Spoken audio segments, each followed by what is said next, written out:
Prime Time with Vijay Kumar in association with Huasin Cement. Huasin Cement, शताब्दियों देखिको पहिचान गुणस्तरको. Nevico Biscuit. Nevico, healthy food, healthy mood since 1964. Dishome FiberNet. Exclusively marketed by Formula Plus, Creative and Ads Media. We leave your mark.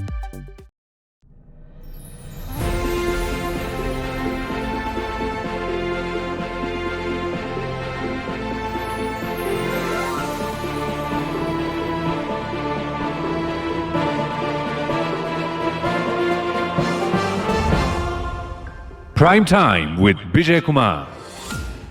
मिनेनजी नमस्कार. नमस्कार विजयजी. आज त निकै राम्रो देखिरहनु भएको छ नि. तपाईँ यति राम्रो देख्नु भएको छ, मलाई दिकदार लागिरहेछ.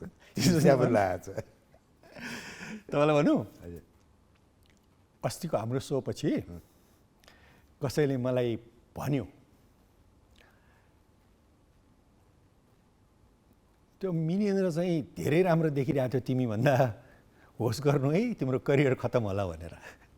त्यो त होइन, कस्तो हुँदो रहेछ नि, ठुलो पर्दामा हेर्दा अस्ति मैले खासै टिभी हेर्दैन थिएँ, यो कार्यक्रम टिभीमै हेरेँ, एक एकवटा काला स्पटहरू अनुहारको देखियो, बुढो भएको त राम्रोसँग थाहा हुँदो रहेछ.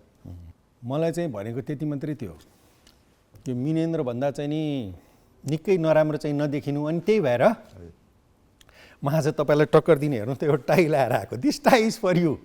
तर साँच्चै आज तपाईँ राम्रो देखिनु भएको छ. त्यो ब्लेजर कोट पनि राम्रो देखिएको छ, भित्रको सर्टको रङ र टाई असाध्यै राम्रो देखिएको छ. तपाईँलाई मनमा नि निराशा त भएको छैन? अलिअलि भएको छ. फर्स्ट एपिसोडमा म राम्रो देखाएको थिएँ, यो म टाई लगाएर आएको छ आज. अलिअलि डर लागेको छ. टाईको विषयमा तपाईँलाई केही चिज थाहा छ? भन्नुहोस् त. यो टाई भन्ने एउटा यस्तो कुरा हो जसको खास उपादेयता मनुष्यको शरीरमा छैन. हरेक चिजको त छ, जस्तो कोटको छ, सर्टको छ, अन्डर सर्टको छ, अन्डरवेयरको छ, मोजाको छ, होइन, प्याडको छ. यो टाईले त केही काम गर्दैन नि, होइन? गर्दैन, अलिअलि न्यानो बनाउँछ, घाँटी छेक्छ. यो घाँटी छेक्छ. यो फ्रान्सबाट आएको हो. 16औं 17औं शताब्दीको आसपासमा राजा लुई कति 13औं 14औं 15औं कति थिए, के फरक पर्छ र, होइन? उनको पालामा चाहिँ नि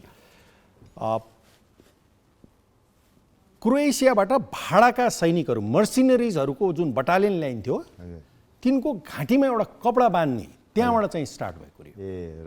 रमाइलो रहेछ. त्यसैले अहिले पनि आफूभन्दा माथिका मान्छेलाई पश्चिमा सभ्यतामा घाँटी नखोरिकन जानुपर्छ भनेर टाई बाँध्ने, माथिकोले नलाए पनि तलको मान्छे टाई लगाउनुपर्छ भन्ने चलन छ. तर बिस्तारै जाँदैछ चलन. तपाईँ प्रकारान्तरले कतै यो त भनिरहनु भएको छैन कि म तँभन्दा माथिको हुँ भनेर? त्यो होइन. घाँटी बन्द गरेर आइज भनेर?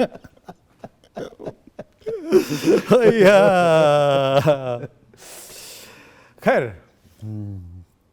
आजको कार्यक्रमको विषय छ मन्त्री हुनुका मजाहरू, मन्त्री हुनुका दुःखहरू. मन्त्री सबै खराब छन्, सबै यस्तै छन् भनेर त जसले पनि भन्छ. म चाहिँ यसको विषयमा बुझ्न चाहन्छु. क्रमिक रूपले फटाफट बताउने कोसिस गर्नुहोस्. सबैभन्दा पहिला बताउनुहोस् कि मन्त्री बन्छ कसरी कोही मान्छे? वास्तवमा अनायासै बन्छ. कोही मान्छे त ज्यान फालेर लागिरहेको हुन्छ. कोही यस्तो मान्छे पनि देखेँ कि जीवनभरि मन्त्री हुन पाएको छैन, मन्त्री हुने ठ्याक्क बेला हुनुभन्दा अगाडि मान्छे बितेर गयो. मान्छे सम्झाएको छु मैले. उहाँको सबभन्दा नजिकको मान्छे प्रधानमन्त्री बन्नुभयो.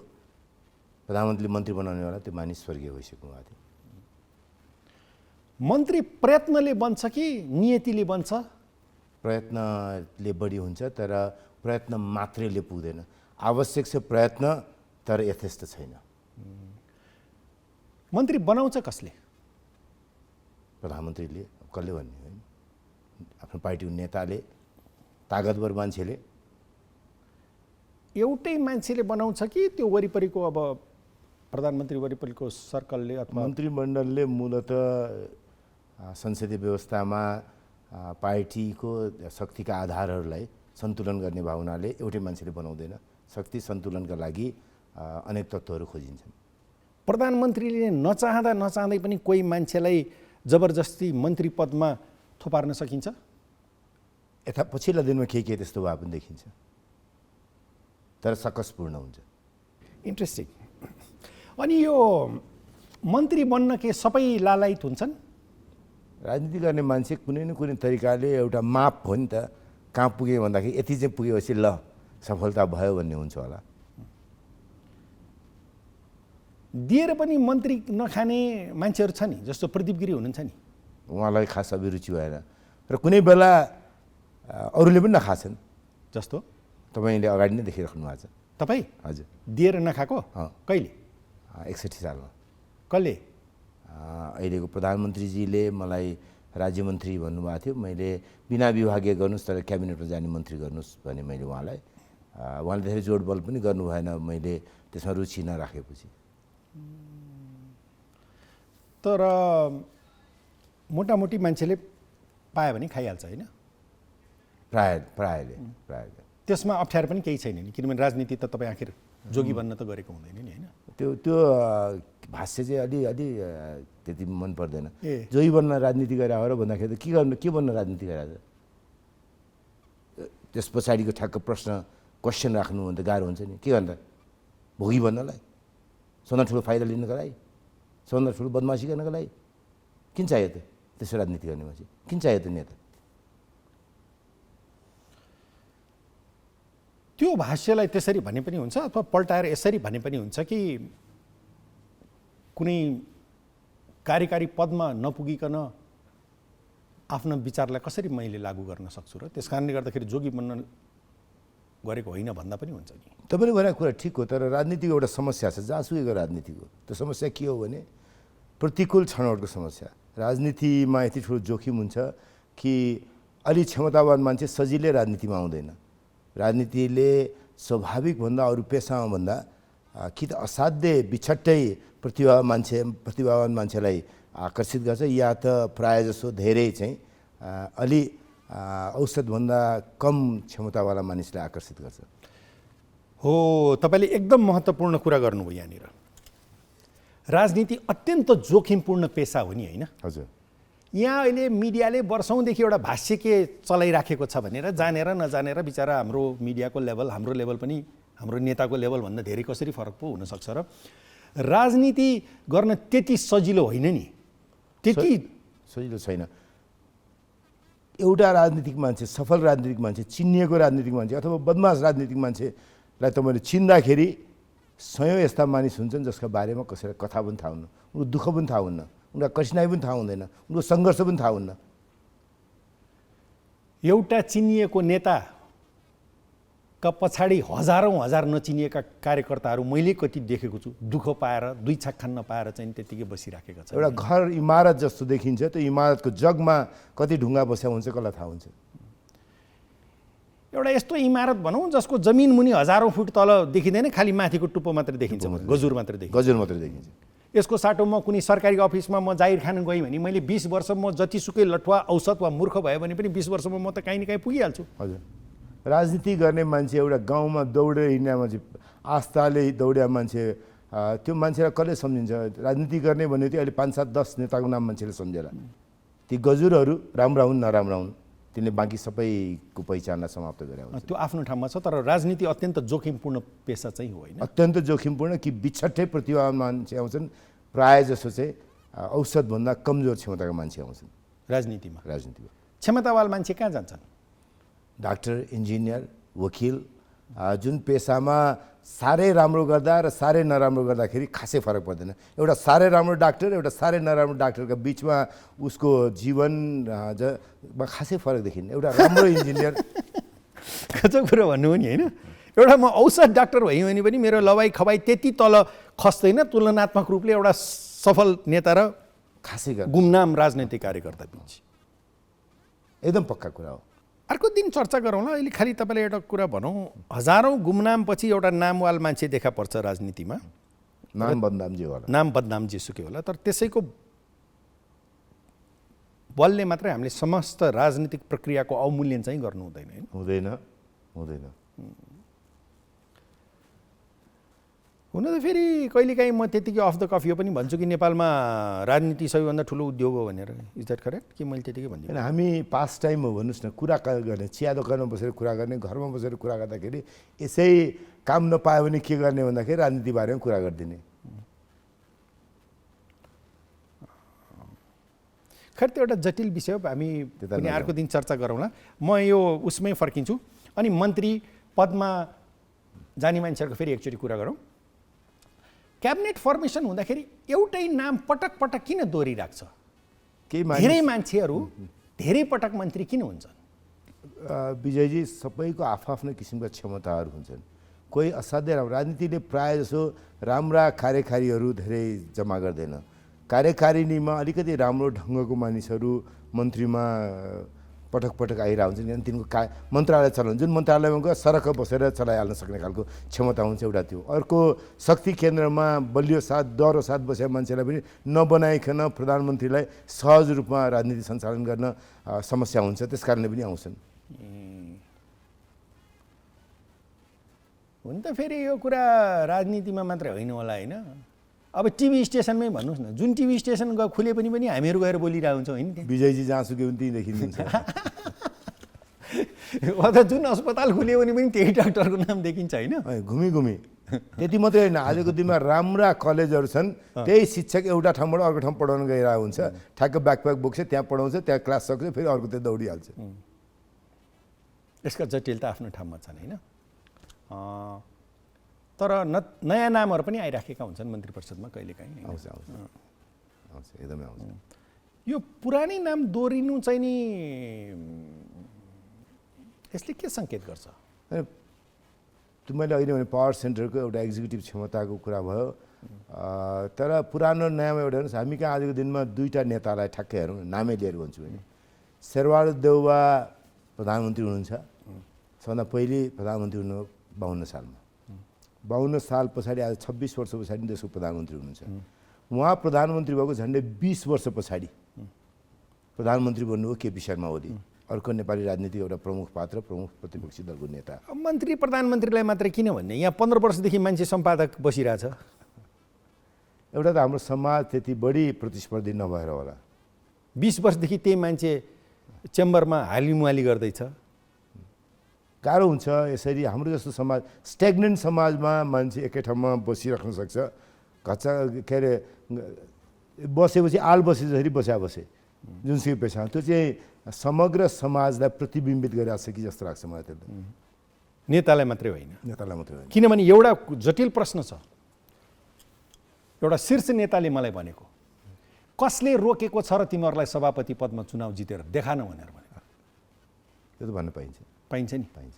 कसैले कसैको हात बाँधेर राखेको छ? नेपालमा जो युवा युवा भन्छन्, हुन त तपाईँ र म युवा त होइन, तर यसलाई कसैले कसैभन्दा राम्रो गीत गाउनलाई रोकेको छ? त्यसमा कसैले कसैलाई सभापति पदमा निर्वाचन लडेर कुनै पनि देशमा भने तपाईँलाई मैले खालि यदि मात्रै उदाहरण दिन्छु। अब पर लगेर अमेरिका पुऱ्याउँ एकछिन, अमेरिकामा 40मा क्लिन्टन राष्ट्रपति भए, उनको पछाडि ठ्याक्कै 50 मात्रै पुग्दै गरेका जर्ज बुश राष्ट्रपति भए, त्यसपछि फेरि अर्को 40 उमेरमा भएको ओबामा राष्ट्रपति भयो। 24 वर्ष यसरी 40-50 वर्षका मान्छे राष्ट्रपति भएपछि अहिले हेर्नु 77-78 वर्षको मान्छे फेरि राष्ट्रपति भएको छ। त्योभन्दा अगाडि पनि 77-78 वर्षको मान्छे राष्ट्रपति हो। त्यसरी उमेर धेरै ठुलो कुरा होइन, कहिले को हुन्छ कहिले को हुन्छ। उमेरको विषयमा म तपाईँलाई एउटा कुरा भन्छु क्या, मान्छेको 3 किसिमको उमेर हुन्छ अरे। हजुर, एउटा उसको भौतिक उमेर, ह्याप्पी बर्थडे गर्ने उमेर,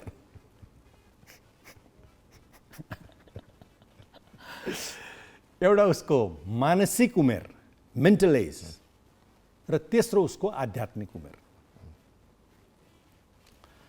बट ह्याभिङ सेड द्याट,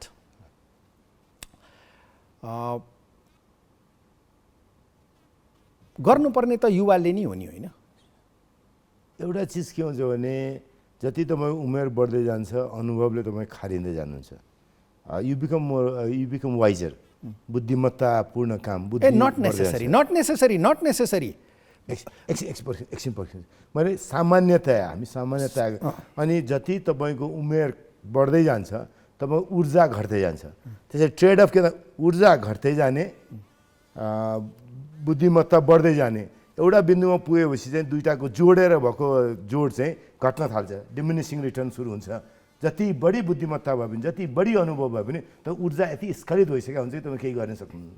म एकचोटि अब यो प्रोग्राममा एउटा यङ जेनेरेसनको मान्छेलाई पनि इन्ट्रोड्युस गर्छु है नेक्स्ट अर्को सेगमेन्टमा, so we can discuss about this. हुन्छ हुन्छ हुन्छ। म पनि पहिला जब म यङ थिएँ नि, म यस्तो कागजहरू लिएर इन्टरभ्यू हेर्दै थिएँ कि अब मेरो त्यो ऊर्जा घटेर हो कि के हो, I need a paper to look at. म क्वेसन एकचोटि हेरौँ फेरि, प्लिज। क्वेसन भन्दा पनि यसो ब्रड चाहिँ नोट्सहरू आफ्नो चाहिन्छ, मैले पनि लिएर आएको छु। हुन्छ, मैले पनि लिएर आएको छु। तपाईँ कतिचोटि मन्त्री हुनुभयो? 3 पल्ट। यो सोध्न त मैले नोट्स हेरिराख्नु पर्दैन, पर्दैन मैले पनि भन्दै हेर्नु पर्दैन, सोध्नु पर्दैन। कुन प्राइम मिनिस्टरको अन्तर्गत? पहिलो पटक म माधव नेपालजी प्रधानमन्त्री हुँदाखेरि भएँ, दोस्रो पटक सुशील कोइराला प्रधानमन्त्री हुँदाखेरि, अहिले भर्खरै चाहिँ शेरबहादेव प्रधानमन्त्री छँदाखेरि मन्त्री भएँ। एउटा मन्त्री कुन प्रधानमन्त्री अन्तर्गत बसेर काम गर्दैछ त्यसले मन्त्रीको पर्फर्मेन्समा कुनै असर गर्छ कि गर्दैन? पार्छ होला जस्तो लाग्छ मलाई। अनि एउटा कुरा, जब कोही मान्छे मन्त्री हुन्छ, सत्तामा आउँछ, त्यो एउटा मन्त्रीले कतिसम्म गर्न सक्छ अथवा कति गर्न सक्दैन, अथवा मन्त्री अथवा प्रधानमन्त्रीले भनेर? अब यसमा अलिकति मलाई बायस राख्यो कि भनेर कसैले भन्न सक्ला। केपी शर्मा ओली अस्तिको पल्ट निर्वाचन लडेर प्रधानमन्त्री जितेर आउँदा वाम गठबन्धनको असाध्यै ठुलो बहुमत बन्दाखेरि साँच्चै उहाँले नेपाली जनताको कल्पनालाई समात्नु भएको थियो नि त। He had captured the imagination of people. उहाँले केही गरिहाल्नुहुन्छ जस्तो लागेको थियो मान्छेलाई, के भयो परिणाम सबैले देखाएको छ नि त। त्यो चाहना नभए होइन, तपाईँले पनि पटक पटक ओलीजीसँग कुरा गर्नुभएको छ, मैले पनि कुरा छु, is a very well meaning person, गर्न चाहनु भएको थियो। तर एक छत्र शासन गर्दाखेरि पनि, 3 वर्ष शासन गर्दाखेरि पनि जे उहाँको चाहना थियो, चाहना पुरा भयो कि भएन त आज जुरी इज आउट नि त।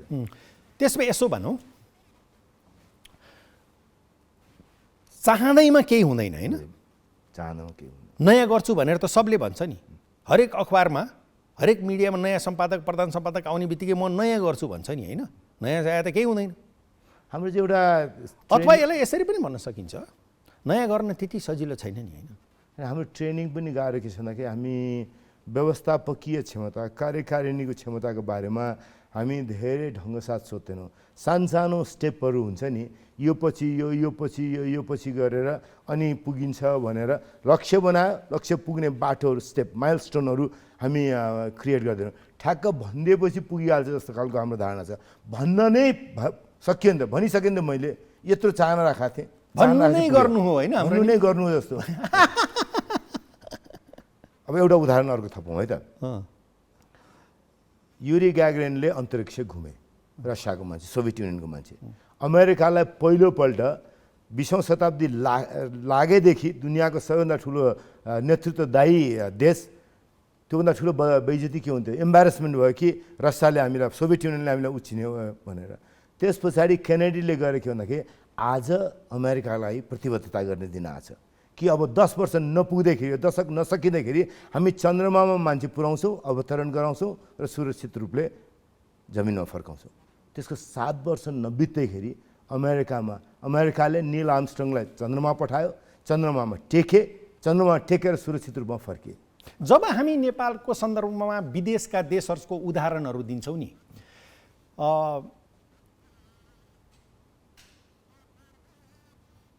भन्नलाई त सजिलो हुन्छ। कल्पना गर्नुहोस् न विजयजी सर, हामी अतुलनीय इतिहास र अतुलनीय सभ्यता र अतुलनीय क्षमता भएका दुईटा राष्ट्रहरूको बिचमा यस्ता उदाहरणहरू हामीहरू हरेक विषयमा दिन सक्छौँ होइन, टेलिभिजनकै विषयमा दिन सक्छौँ। हाम्रो उत्तर र दक्षिणका दुईटा छिमेकी राष्ट्रहरूले झन्डै 1 अरब मानिसहरूलाई गरिबीको रेखाभन्दा बाहिर पुर्याए। मामुली उपलब्धि होइन। तर यसका लागि सानो पाइला मान्छेले हिँड्नुपर्छ। त्यो पाइला नहिँडिकन ठ्याक्कै मैले सोचेँ नेपालको विकास गरिदिन्छु भने त विकास हुन्न नि त। त्यहाँ त माने नि मैले तपाईँलाई, अहिलेसम्मको हाम्रो सारा बौद्धिक प्रक्रिया अथवा हाम्रो सांस्कृतिक राजनीतिक प्रक्रियाको एउटा के छ भने, हर मान्छेले के भन्ठान्छ भने मैले भन्नैमा काम हुन्छ भनेर। ओके, जस्ट बिकज आई से, किनभने हर मान्छेलाई लाग्छ रक्सी खाँदैमा नारायण गोपाल हुन्छ भनेर। मैले I meet a new singer some time होइन, हामी इट सबै इज नट द्याट सिम्पल। तपाईँ साधना नगरिकन तपाईँलाई परिणाम भगवान्ले दिन्छ, त्यत्रो अन्याय भगवान्ले कसरी गर्ला र? एकछिन सोध्नुहोस् न, तपाईँ हामी के भन्दाखेरि गाउन नजान्ने मान्छेले गाउनु पऱ्यो भने कहाँ गएर गर्छौँ, नुहाउन जाँदाखेरि बाथरुममा गएर गाउँछौँ। राजनीति चाहिँ बाथरुममा गएर गाउनेले पनि मन्त्री भएर चलाइहाल्छु भने जसरी गर्नुपर्ने, अनि हुन्छ, हुँदैन नि त। हो, अब बल्ल तपाईँ लाइनमा आउनुभयो। बाथरुम सिङ्गर जस्तो म हुँ होइन। बाथरुम सिङ्गर हुनु खराब चिज छैन। हरेक मान्छे त प्रोफेसनल सिङ्गर हुन सक्दैन नि। म पहलमान हुन सक्दिनँ नि, होइन? मेरा भावनाहरू त मैले व्यक्त गर्न पाउनु पऱ्यो, बाथरुममै गएर ठिकै छ, सो फार सो गुड, तपाईँलाई बधाई छ, शुभकामना छ, होइन? तर तपाईँलाई यो भ्रम चाहिँ नि कदापि हुनु हुँदैन कि बाथरुममा गाउँदैमा म चाहिँ नि नारायण गोपाल भइहाल्छु भन्नु चाहिँ अघि युरी गाग्रिन र अमेरिकन उदाहरण। त्यसरी हामी कहाँ एउटा मैले के अरे रिसिभिङ एन्डबाट नभनौँ कि अब कसरी हेरौँ भने मन्त्रीहरू गाली खान्छन् नि त। मैले मन्त्रीहरू पनि धेरै सङ्गत गरेँ, आफै पनि पटक पटक मन्त्री भएँ, अनि उहाँहरूको मन्त्री तिनको विषयमा म एकैछिनमा आउँछु। मलाई है एकैछिन अहिले just second I will be back. मलाई एउटा कुरा बताउनुहोस् न, जीवन भनेको बाँच्ने कुरा हो कि जीवन भनेको सुन्ने र गफ गर्ने कुरा हो? Life is a noun or life is a verb? मलाई लाग्छ कि एउटा मेरा लागि भर्ब हो नाउन, जीवन। आज पहिलो अस्ति एकचोटि है, सेकेन्ड टाइम इन 2 एपिसोड्स, जीवन भर्ब हो, होइन? जीवन भर्ब हो। अब मन्त्री चाहिँ धेरै किसिमका हुन्छन्। मैले धेरै किसिमका मन्त्री देखेँ। तपाईँ त आफू 3 चोटि भइसक्नुभयो। भगवान्को कृपा रहोस्, तपाईँ फेरि हुनुहोस्, होइन? हुनु नहुनु पनि धेरै अर्थको पूर्ण छैन, खासै तपाईँलाई केही खास छैन। अब मैले देखेको मन्त्रीहरू 2-3 किसिमको छन् जिन्दगीमा, यसो टाढाबाट, खासै धेरै त सङ्गत छैन। एक थरी मान्छे चाहिँ नि सुरुमै मन्त्री हुनुको निम्ति, मन्त्रालय चलाउनुको निम्ति चाहिँ अयोग्य हुन्छन् मेरा नजरमा। They are simply incapable. मनुष्यका रूपमा उनलाई मैले रनडाउन गरेको होइन। त्यो विषयको प्राविधिक दक्षता, त्यो विषयको ज्ञान तिनीहरूसँग हुँदैन डे 1मा। यो कुरा फेरि मन्त्री हुनलाई मात्रै लागू गर्दैन। हामीले कतिपय गभर्मेन्ट अफिसर्सहरू, कतिपय मिडिया संस्थानमा काम गर्ने मान्छेहरू, अथवा सञ्चार संस्थानमा काम गर्ने मान्छेहरू, अथवा चाहिँ वैज्ञानिक संस्थामा काम गर्ने मानिसहरू। विजयजी तपाईँलाई यहाँनिर रोकेँ। एउटा असाध्यै राम्रो पुस्तक छ, मैले तपाईँसँग पहिले पनि यसबारेमा कुराहरू छ। माइकल इग्नाटियफले लेख्नु भयो, fire and ashes, success and failure in politics. आगो र खरानी, राजनीतिका सफलता र असफलताहरू। क्यानाडामा झन्डै प्रधानमन्त्री भइसकेका मानिस प्रधानमन्त्रीबाट पराजित हुनुभयो। उहाँ मूलतः शिक्षक हो, लेक्चरर हो, प्रोफेसर हो। अनि उहाँले के लेख्नुहुन्छ भने केही पेसाका मानिस चाहिँ राजनीतिमा खासै सुट गर्दा रहन्छ। जस्तो प्राध्यापकहरू सुट गर्दो रहन्छन्, वकिलहरू राजनीतिमा अलिक सुट गर्दो रहेछन्, पत्रकारहरू राजनीतिमा सुट गर्दो रहेछन्। कुनै पेसाका लागि जो मान्छे प्राध्यापक राम्रो प्राध्यापक बन्नलाई, अथवा राम्रो विश्लेषक बन्नका लागि, अथवा राम्रो डाक्टर बन्नका लागि, राम्रो इन्जिनियर बन्नका लागि उपयुक्त गुणहरू लिएर आएको हुन्छ, त्यो मान्छे राम्रो राजनीतिको बन्ने गुणहरू बोकेर आएको हुँदैन। ठिक छ। अब यो मन्त्री चाहिँ नि मैले देखेको 2-3 किसिमको हुन्छ। एउटा मन्त्री चाहिँ मन्त्री बन्नलाई अयोग्य छ, इमान्दार छ, तर मन्त्रालय चलाउनलाई अयोग्य छ। मैले फेरि जोड गर्ने है त्यसमा। एउटा माइकल इग्नाटियफ भने आजको दिनमा पनि केम्ब्रिज, हार्वर्ड हरेक विश्वविद्यालयमा पढाएर एकदम एक्टिभ जीवन बिताइराख्नु भएको छ। अर्को केभिन रड 40 वर्षको 40 उमेरमा अस्ट्रेलियाको प्रधानमन्त्री हुनुभयो। धेरै दिन त रहन सक्नु भएन, धेरै उदाहरण पनि भन्छ यति कम उमेरमा प्रधानमन्त्री बन्नु भएन। तर आजको दिनमा उहाँ राजनीतिमा हुँदा पनि प्राध्यापकको रूपमा, चाइना विशेषज्ञको रूपमा बढी दुनियाँभरि चिनिनुहुन्छ। त्यसैले मानिसको आफ्नो क्षमता, आफ्नो पेसा बेग्ला बेग्लै हुँदो रहेछ। सबै एउटै पेसाका लागि दे आर नट कार्भड आउट। अर्को थरी मन्त्री छन् जो योग्य छन् तर त्यति सफा छैनन्, अब भ्रष्टै छन् त कसरी भनौँ, होइन? मन्त्री किन हुने भन्ने चाहिँ प्रश्न हरेक मानिसका लागि फरक छ। मैले अघि नै पनि भने नि त, प्रतिकूल छनौटको समस्या हुन्छ। तपाईँ असाध्यै विलक्षण सामाजिक मोटिभेसन लिएर आएको मान्छेले मन्त्री किन हुने भन्दाखेरि एउटा सोचमा हिँड्छ होला। एउटा मानिस भन्दाखेरि केही दुःख कठिनाइबाट निस्केर यहाँबाट उन्मुक्ति लिनका लागि मन्त्री भएर मेरा यति कोही मन्त्रीले के भन्छ, म एकपल्ट मन्त्री हुन पाएँ, एउटा सानो गाडी किन्छु, सानो एउटा घर बनाउँछु, पुग्छ भनेर। ती चाहना त आफ्नो खालको डेफिनेसन हुन्छ। त्यही के उद्देश्यले काम गर्ने, व्यापार गर्ने, के उद्देश्यले डाक्टर बन्ने, के उद्देश्यले मन्त्री बन्ने, के उद्देश्यले इन्जिनियर बन्ने, सबका उद्देश्य फरक हुन्छ नि। त्यो मोटिभेसनले मान्छेलाई परिभाषित गर्छ। हो, कुनै पनि पेसा फेरि यो मन्त्रीको लागि मात्र पनि होइन नि फेरि, होइन? कोही मन्त्री चाहिँ सुरुकै दिनमा म कमाउँछु भनेर पसेको हुन्छ, त्यस्तो त हुँदैन है। कि बिस्तारै बिस्तारै बदमास यसो भन्नुहोस्, तपाईँले मन्त्री भन्दाखेरि एउटा खाले होला क्या, कोही इन्जिनियर पहिलो दिनदेखि नै कमाउँछु नै भनेर गएको हुन्छ कि कोही इन्जिनियर दुनियाँले देख्ने गरी वर्षौँसम्म 100 वर्षसम्म पनि रहन सक्ने इन्फ्रास्ट्रक्चर जसलाई चाहिँ यो इन्जिनियरिङ बुद्धिले बनाइयो भन्ने पनि बनाएर एउटा छोड्न चाहन्छु, माइलस्टोन छोड्न चाहन्छु भन्ने पनि होला नि त। त्यसरी त दुनियाँ सभ्यता बन्यो होला नि त। त्यसैले कुनै पेसामा चाहिँ निरपेक्ष रूपमा खान मात्रै जाने मान्छे हुन्छन्, कुनै पेसामा चाहिँ खान मात्रै जाने मान्छे हुँदैनन् भनेर नभनौँ, तर कुनै कुनै पेसाको जोखिम यति ठुलो हुन्छ कि त्यसले असाध्य क्षमतावान मान्छेहरूभन्दा अलिक कम क्षमतावान मान्छेहरूलाई मात्रै आकर्षित गर्छ। त्यो कठिनाइ चाहिँ राजनीतिको छ। पेसा आफै त न असल छ न खराब छ नि, होइन? त्यस निरपेक्ष स्टेटमेन्ट दिन सकिँदैन नि। पेसाको सफलता असफलता त्यसको प्रयत्नसँग कस्तो मान्छे आकर्षित हुन्छ त फरक पर्छ। टुडे खेलमा राजेन्द्र लिङ्गदेनजीले नेताहरू चोर हुन् भनेर भन्दा त्यो को आएको रियाक्सनमा कुनै टिप्पणी छ? अनि एकछिन त आनन्द आयो होला, तर राजेन्द्र लिङ्गदेनजी पनि त नेतै हो नि त।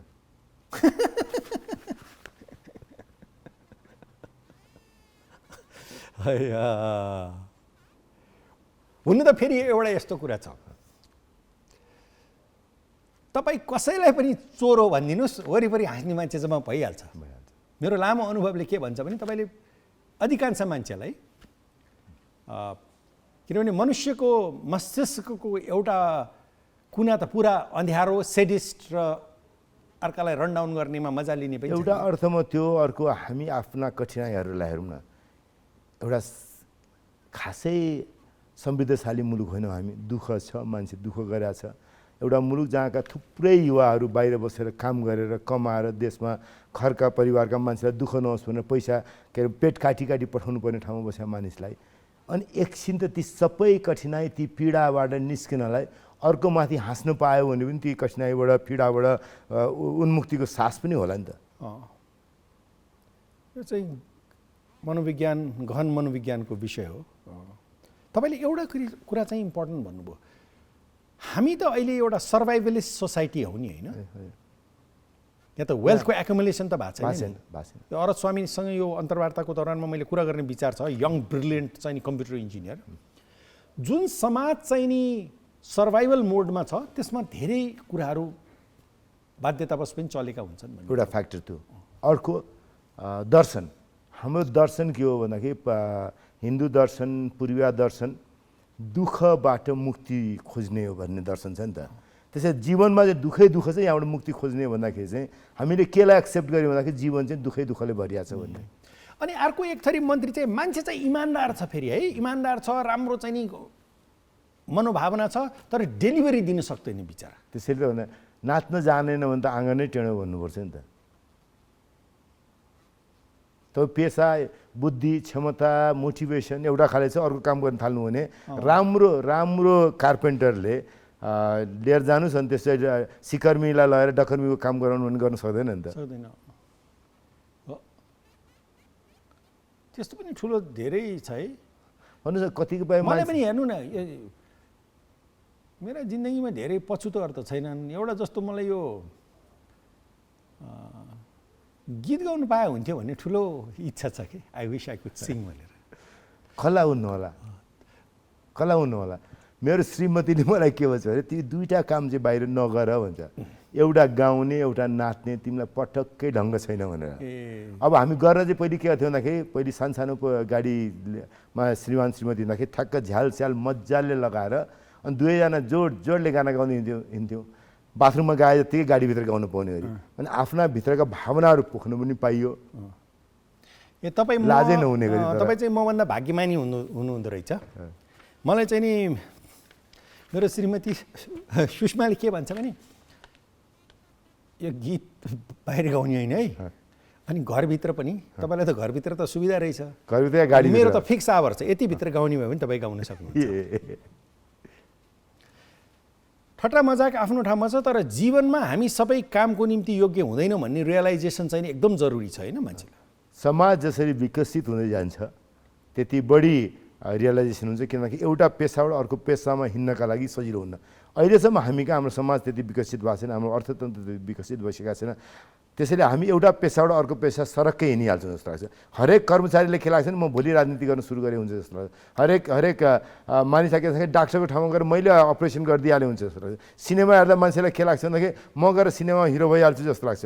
अब मैले अहिले तपाईँ र म भन्नुहोस् न, हामी दुईवटा बेग्ला बेग्लै पृष्ठभूमिबाट आएका मानिस, तपाईँले गर्ने काम मैले गर्न थालेँ भने त्योभन्दा नचाहिने प्रयत्न के होला र?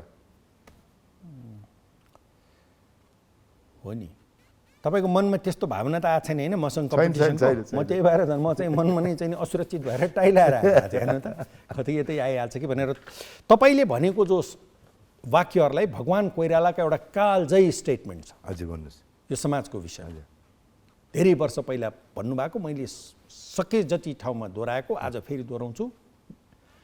हामी एक यस्तो समाजमा बस्छौँ जहाँ हरेक मान्छेलाई आफ्नो काम बाहेक बाँकी सबैको काम आउँछ।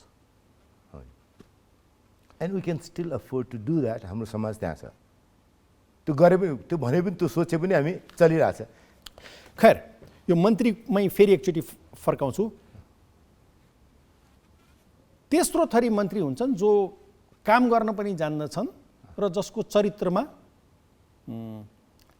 सुनिने गरी दाग, पुरै बेदाग मान्छे हुनसक्छ, दुधले नुहाएको मान्छे हुनसक्छ कि सक्दैन? कठिनाइपूर्ण कुरा गर्नुभयो। अब हुन त अब रिलेटिभै कुरा गरौँ। अब एउटा स्टेटमेन्ट छ, I think very eloquent statement, everything is relatively flat भनेर। अब पृथ्वीलाई पनि रिलेटिभली फ्ल्याट छ भन्ने ठान्ने हो भने त हामीले यसलाई त सापेक्ष रूपमा कोही कम दागी हुन्छ, कोही बढी दागी हुन्छ भन्ने रूपमै बुझ्नु उपयुक्त होला नि त। दागी भन्दा पनि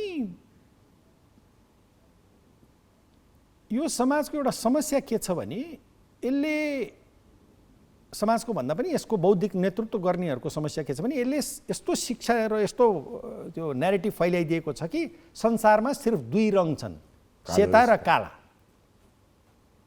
इदर there is black or there is white. या तिमी मेरो पक्षको हौ, मेरो पक्षको होइन भने तिमी मेरो दुश्मन हौ भनेर, होइन? तर या तिमी मसँग छौ या मेरो विरोधमा छौ।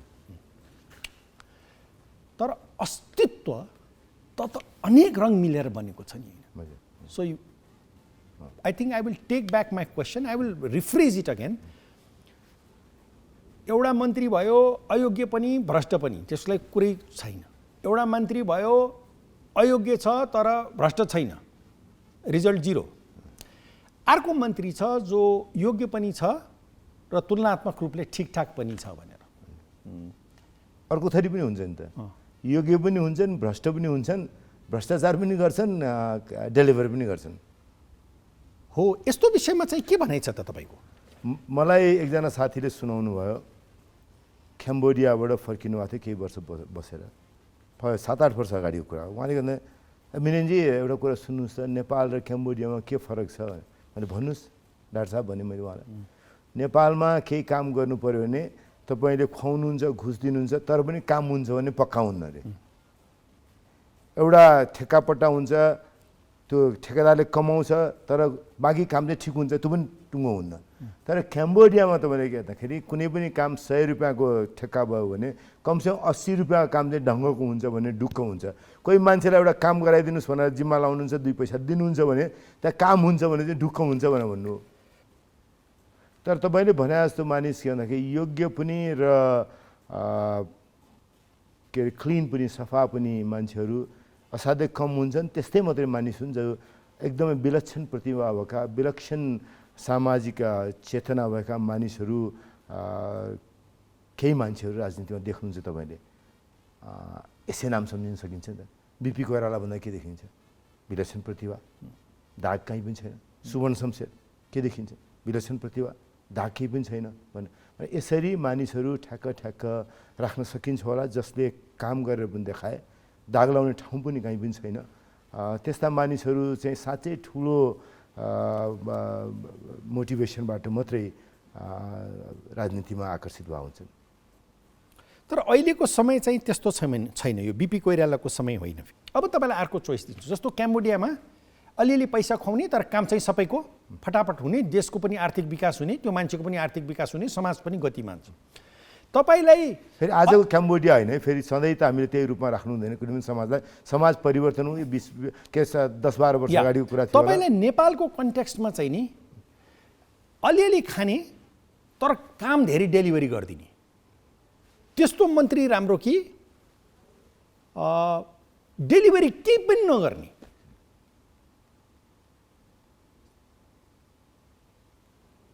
खाने पनि अथवा नखाने पनि, त्यो चोइस दियो भने के हुन्छ? त्यता चाहिँ म तपाईँलाई नै छोडिदिएँ त्यो जजमेन्टमा चाहिँ। त्यो गाह्रो छ है त्यो जजमेन्ट। अनि मलाई मनमा के लाग्छ, तर मैले कसैलाई भन्दाखेरि मलाई आँखामा झल्झल्ती मान्छेको अनुहारहरू आइरहेछ नि त। अनि यसो हेर्दाखेरि कुनै विषयमा मैले बोल्दाखेरि त्यसलाई पो मजाले भने कि जस्तो नपरोस् भन्ने हो। ठिकै छ नि, त्यो बुद्धिमानलाई इसारा काफी छ नि। यो चोइस हामी दर्शकहरूलाई नै छोडिदिउँ न, तपाईँलाई कस्तो किसिमको चिज चाहिन्छ होइन? केही पनि काम नगर्ने, डेलिभरी नगर्ने, जेरो, बिपी कोइराला महान हुनुहुन्थ्यो अथवा पुष्पलाल महान हुनुहुन्थ्यो भन्दै दिन बिताउने, फेरि लगाइराख्ने, फेरि लगाइराख्ने, केही नगर्ने कि तपाईँका दैनिक जीवनका समस्याहरू समाधान गर्ने। यो चोइस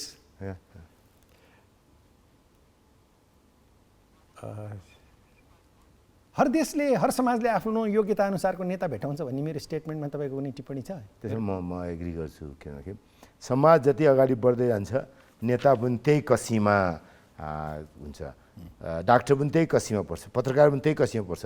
समाजमा एक्लै नेता मात्रै बेग्लै खाले, पत्रकार मात्रै बेग्लै खाले, डाक्टर मात्रै बेग्लै खाले भन्दा कि समाज सँगसँगै समाजका हरेक पेसा व्यवसायका मानिसहरू सँगै अगाडि बढ्छन्, सँगै पछाडि जान्छन्।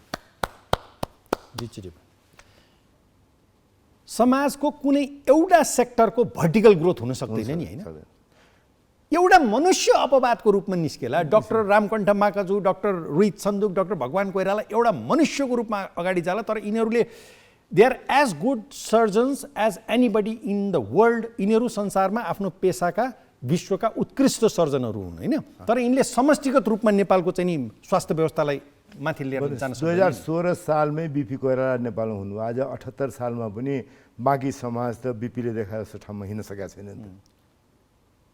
समाजको कुनै एउटा सेक्टरको भर्टिकल ग्रोथ नहुने रहेछ, हुँदैन। एउटा मान्छेको चाहिँ हुन सक्दो रहेछ। फेरि मान्छे त हुन्छ, ताराहरू निस्किन्छन्, ध्रुव ताराहरू बेला बेलामा। हाम्रो प्रबल गुरुङले न्युयोर्कमा हुनुहुन्छ, हाम्रो सन्तोष शाह लन्डनमा हुनुहुन्छ होइन? They are as good as anybody in the world. Anybody. त्यस्ता अहिले चाहिँ हेर्नुहोस्, अब हाम्रो समाज पनि बिस्तारै फेरिन थाल्यो नि त। तपाईँले हरेक पेसा व्यवसायमा दुनियाँसँग प्रतिस्पर्धा गर्न सक्ने मानिसहरू देखिन थाल्यो। डाक्टरहरू देखिन थाले, इन्जिनियरहरू देखिन थाले, वकिलहरू देखिन थाले, पत्रकारहरू देखिन थाले।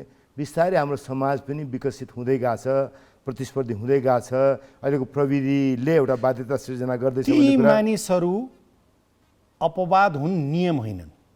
They are exceptions not rules. And the समाज त नियमले बन्छ नि, अपवादले बन्दैन।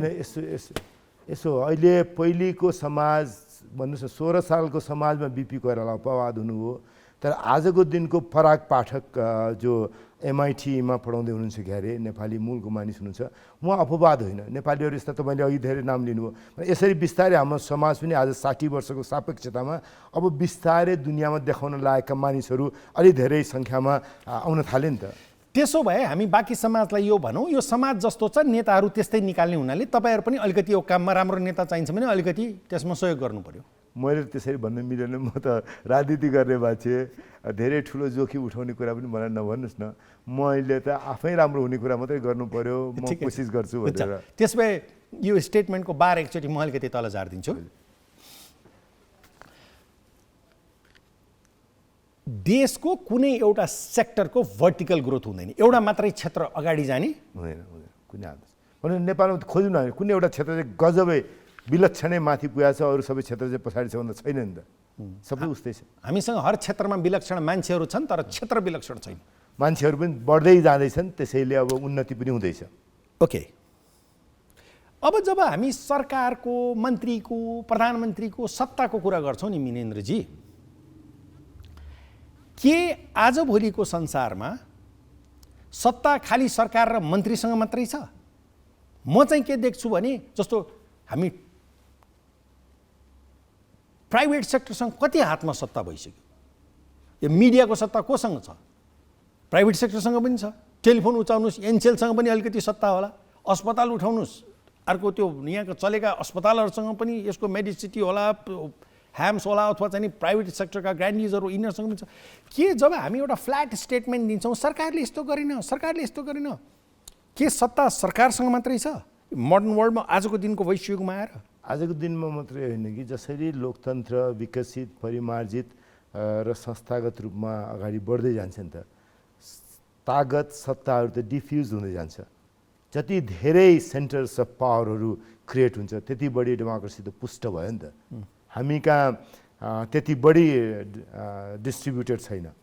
त्यही डिस्ट्रिब्युटेड होस् भन्ने हाम्रो चाहना हो। पेसामा पनि होस्, व्यवसायमा पनि, सरकारै पनि हामी सिंहदरबारलाई गाउँसम्म लिएर जान्छौँ भने पनि डिफ्युज गरौँ न पावर सेन्टर्सहरूलाई भन्ने हो। प्रयत्न लोकतन्त्रको नै त्यही हो कि हामी सत्ता एक ठाउँमा मात्रै नराख्ने, एक ठाउँमा मात्रै राख्यौँ भने त्यो अधिनायकवादी हुन्छ, तानाशाही हुन्छ भन्ने। ठिक छ, त्यसलाई अझ तल लैजाउँ। तर आजको दिनमा पनि 2078 सालको यो माघ महिना होइन, यहाँसम्म आइपुग्दाखेरि सत्ता अब सिंहदरबार र मन्त्री र प्रधानमन्त्रीसँग मात्रै छैन भन्ने मेरो तपाईँलाई छैन, हुनु हुँदैन, नहोस् भनेरै हामीले संविधान लोकतन्त्रको बाटो समातेका हौँ। साथै बाँकी समाजले पनि सत्ताले गरेका असल वा गलत कामको निम्ति तिनीहरू मात्रै जिम्मेवार हुँदैनन् भनेर बुझ्नु पर्यो, किनभने सत्ता सबै उनीहरूसँग छैन। त्यसलाई अर्को भाषा, जुन दिनसम्म मलाई लाग्छ कि मेरो कुनै तागत छैन, म यति निस्साय छु भन्ने लाग्छ, त्यो दिनसम्म म असाध्यै ठुलो तानाशाही मुलुकमा, अधिनायकवादी मुलुकमा बसिरहेको छु भन्ने हो।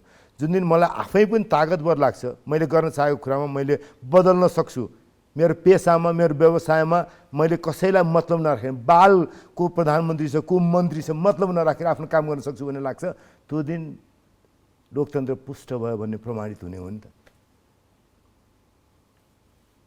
हामीहरू दुईटैले आफ्नो पोइन्ट राखिसक्यौँ। हजुर, एउटा कुरा अब जनताको स्तरबाट हेरौँ, कहिलेकाहीँ हामी कहाँ असल मन्त्री पनि आउँछन्, तिनले काम गरेर पनि देखाउँछन्। के तपाईँको नजरमा आम जनताले राम्रो काम गर्ने र नराम्रो काम गर्ने मन्त्री बीच कुनै भेदभाव गर्छ कि सबै एउटै ड्याङका मुला हुन् भनेर भन्छ? अब यो अलिकति मेरो लागि सब्जेक्टिभ आन्सर गर्ने विषय जस्तो पर्छ। कहिलेकाहीँ मनमा साँच्चै दुखेर आउँछ, मन्त्री भएको बेला, गरिरहेको बेलामा फजुलमा, अनाहकमा, नितान्त मनोगत कारणले गाली गलौज गर्दाखेरि चाहिँ यो गर्दा गर्दै पनि म मन परेन, मेरो पार्टी मन परेन, अथवा मेरो समूह मन परेन भने बापतमा मात्रै गाली गर्दिनँ, अथवा मैले तपाईँलाई हिजो कुनै ठाउँमा जति आदर गर्नुपर्ने गर्दिनँ भन्ने बापतमा गाली गर्ने भन्ने लाग्छ। त्यसैले मनोगत कारणबाट गाली गरिने र सजिलो के भन्दाखेरि मेरो जिम्मा होइन सबैको जिम्मा होइन। हामी कहाँ एउटा सानो उदाहरण दिन्छु मैले। होइन, मैले तपाईँलाई खालि यति मात्र सोध्न खोजेको, राजनीतिक नेता हो, गाली गर्ने ठाउँमा जनताले गर्छ होइन, तर तपाईँले जानेर जस पाउनुपर्छ, तपाईँले भन्नाले कुनै मन्त्रीले, त्यो हामीले तपाईँलाई यथोचित जस दिन्छौँ कि दिँदैनौँ? हामी कहाँ एउटा चलन छैन, दिँदैनौँ।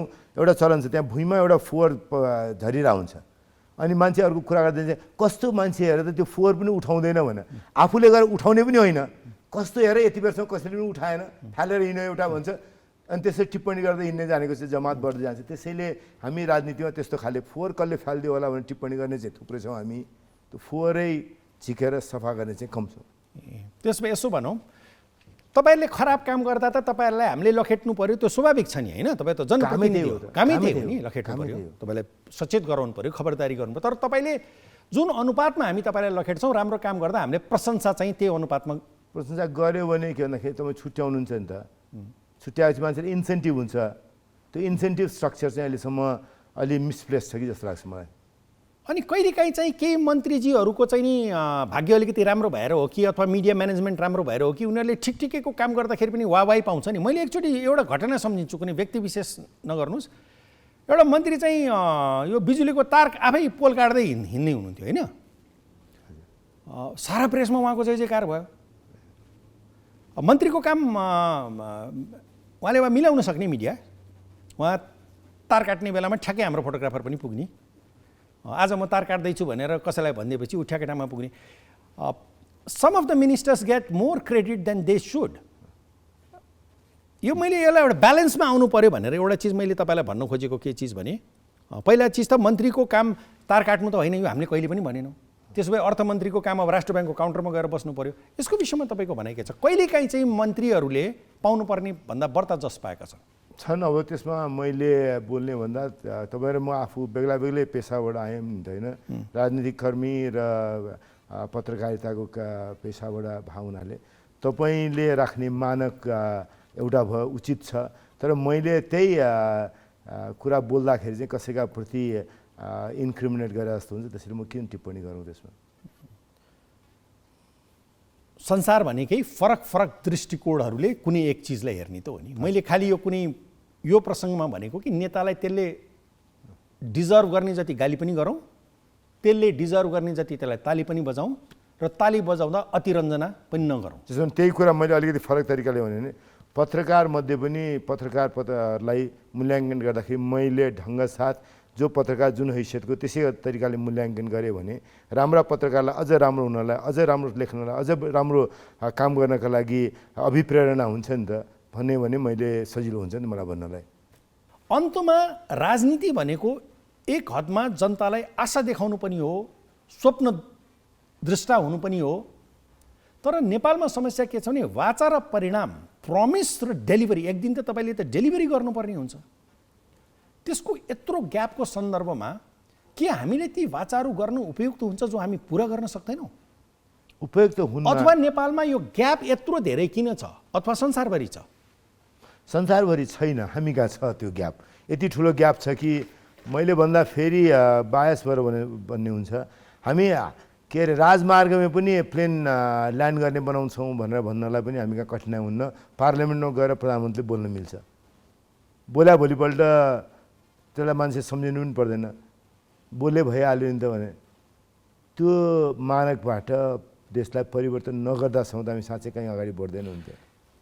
हो, यहाँ बोले पुग्छ होइन? त्यही छ अहिलेसम्म चाहिँ। जिन्दगी बाँच्ने कुरा हो कि बोल्ने कुरा हो मिनेनजी? मैले अघि नै पनि भने बाँच्ने हो। एभ्री मोमेन्ट नयाँ च्यालेन्ज, नयाँ अवसर हो, बाँच्दै जाने हो। जीवन क्रिया हो। जीवन क्रिया हो। जीवन क्रिया हो। Life is a verb or noun Minendraji? Life is a verb. Life is a verb. Is a verb.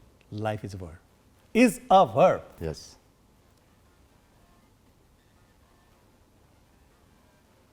यसपछि के थपिरहनु पर्छ? पर्दैन। अर्को साता फेरि भेटौँ। हजुर, Good to see you. धन्यवाद। Same here.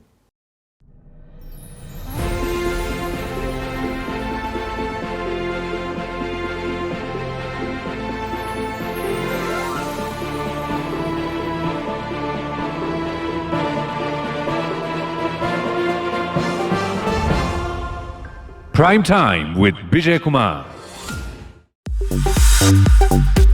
Prime Time with Bijay Kumar in association with Huasin Cement. Huasin Cement, शताब्दियों देखिको पहिचान गुणस्तरको।